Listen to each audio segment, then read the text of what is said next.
तीनों सेना प्रमुखों के साथ पीएम की मीटिंग शुरू। तीनों सेना प्रमुखों से अलग अलग पीएम की मीटिंग, पीएम के सामने प्रेजेंटेशन देंगे तीनों सेनाओं के प्रमुख। बड़ी खबर हम आपको इस वक्त की बता रहे हैं, यह प्रेजेंटेशन दिया जाएगा तीनों सेना के प्रमुखों के द्वारा।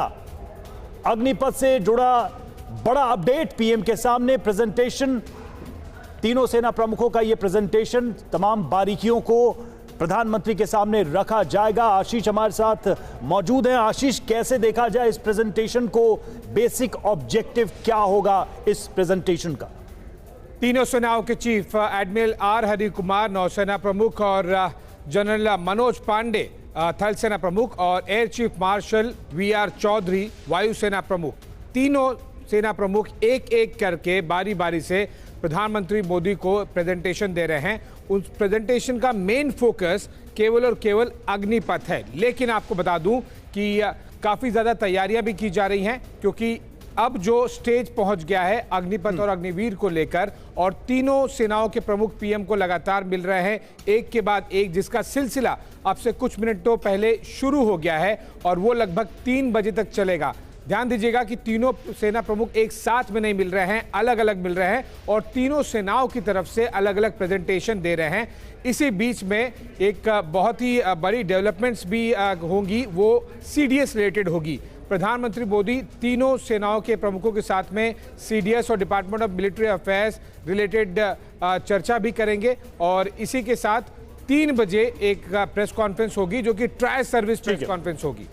ठीक है, बिल्कुल आशीष। और चलिए अब दर्शकों को सुनाते हैं अग्निपथ योजना पर तीनों सेनाओं के सेनाध्यक्षों ने टीवी9 भारतवर्ष से बातचीत में क्या कहा। 25% हम आर्मी में री एनरोलमेंट के लिए सिलेक्ट करेंगे।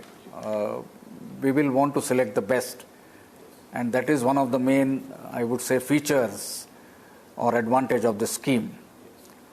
अब इसको किस तरह से हम सिलेक्शन प्रोसेस करेंगे, इसमें 3-4 मुख्य मुद्दे हैं। हम चाहे कि जो सिलेक्शन प्रोसेस हो वो पूरी तरह पारदर्शी हो, पूरी तरह निष्पक्ष, that is it is a fair and objective assessment system, and lastly विश्वसनीय। उन्हें समझना चाहिए कि जो 4 साल के बाद अग्निवीर बाहर जाएंगे उनकी उम्र लगभग 22-23 साल की होगी। उस समय उनको एक तो हायर एजुकेशन के बहुत सारे चांसेस हैं। नेशनल एजुकेशन पॉलिसी के तहत से उनको इस 4 साल की सेवा में क्रेडिट पॉइंट्स मिलेंगे और सेवानिधि पैकेज है जो कि लगभग 12 लाख के आसपास है। तो इस क्रेडिट पॉइंट्स और सेवानिधि पैकेज दोनों को लेते हुए आगे हायर यूनिवर्सिटी एजुकेशन प्राप्त कर सकते हैं, हायर डिग्री प्राप्त कर सकते हैं। अभी तो उम्र उनके साथ में है। दूसरी बात है, जो फॉर अ जॉब, आपने सुना होगा कल ही होम मिनिस्टर ने अनाउंस किया है कि 10% रिजर्वेशन इन पैरामिलिट्री फोर्सेस। काफ़ी सारे स्टेट गवर्नमेंट्स ने अनाउंस किया है कि उनके स्टेट पुलिस फोर्सेस में प्राथमिकता दी जाएगी।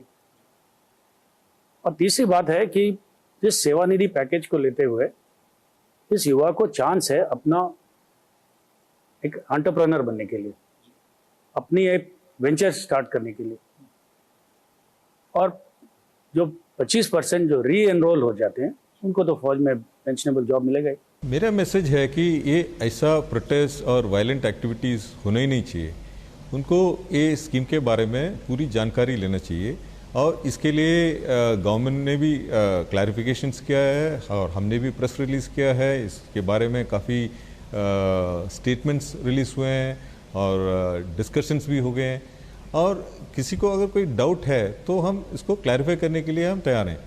तो ये स्कीम से किसी का अपॉर्चुनिटी कम नहीं हो रहा है और हम लोग इसमें से फीडबैक भी ले रहे हैं, क्योंकि अभी एक फीडबैक आया था रिसेंटली कि कल ही फीडबैक आया था कि आपका जो 2 साल से रिक्रूटमेंट हुआ नहीं था तो इसलिए कई लोगों का अपॉर्चुनिटी मिस हो गया।